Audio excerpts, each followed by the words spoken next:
Hi everyone, it's Kerry-Jean Watson here again.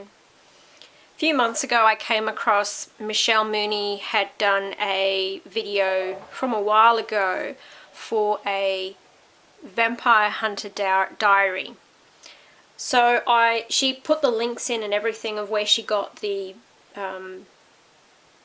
book kit to download and print off at home. So I thought I'd give it a try.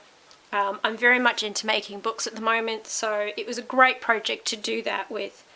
It comes with no instructions, they just give you the content and you sort of figure it out for yourself as you go. So what I created was something to hold the books. So this is what I ended up creating. It's just chipboard with some craft card that I have distressed with some distress stain. And then what we end up with is there are a couple maps in the download which I glued back to back. So I single side printed everything and then glued the maps back to back, distressed them and creased them and distressed the creases as well. This is one of the other ones.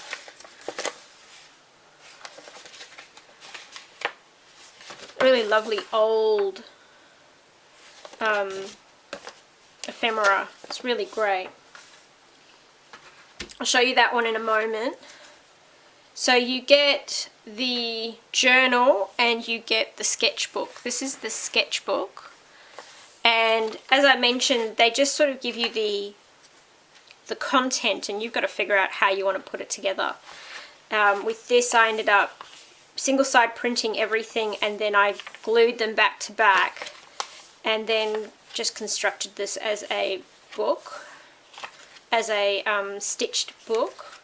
I've used Coptic stitch, but I've done it slightly different because I didn't have any covers. So it's been Coptic stitch without a cover, or without covers, and then I've added some craft card onto the front and back just to keep that really rustic and sort of aged old look. Then I did the same thing, Coptic stitch without a cover, of just some craft paper as sort of a notebook.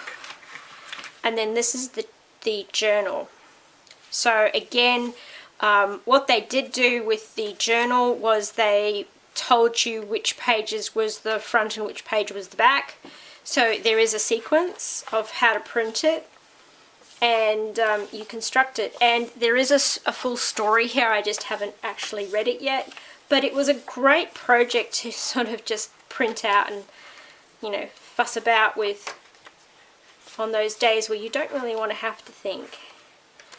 And then as you can see, I created 2 pockets to hold the books and the maps. So this was an extra page that I had, which was also a map out of this one. So I just turned that into a separate little map. It does come in 2 different sizes, especially the sketchbook, which is this one. This one comes as a wider book. But a really, really fun project. I will put, just like Michelle, put the links in the description so you can have a look and possibly go and download and make it yourself. So that is my Vampire Hunter journal. And as you can see on the front cover, I did a bit of calligraphy with the word vampire, and then I went over it with a bit of glossy accent so it would stand up, and I have a wax seal that I just added to that. But yeah, an absolutely fun project. You will get very dirty and end up walking away with a lot of ink all over your hands. But again, a lot of fun. And you can make it up however you want. Happy crafting, and I hope you have a bit of fun with this one.